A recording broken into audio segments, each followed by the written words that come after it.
Tresno slirahmu tak jogo nganti pungkasaning uripku. Among slirahmu siji sing dadi sandaran uripku. Tresnoku ora nganggo alesan, mung nganggo rasa ning ati.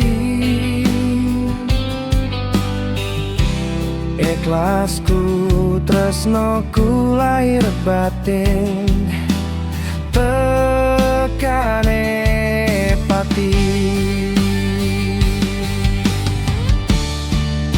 Slirahmu sing tak tresnani, aku nggur jalo ojo lunga nek ati susah seneng tak lakoni kanthi ikhlas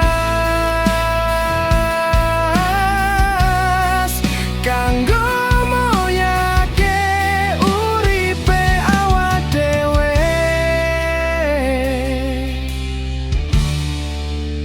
Dadi siji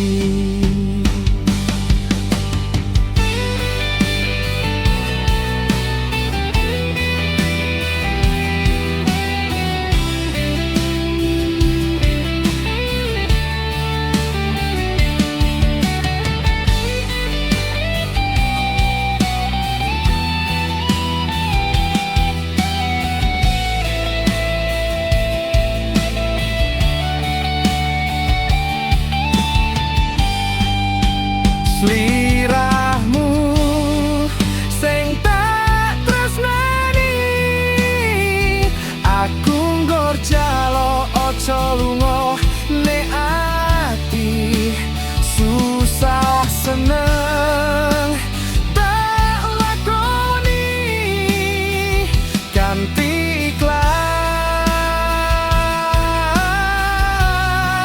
kanggo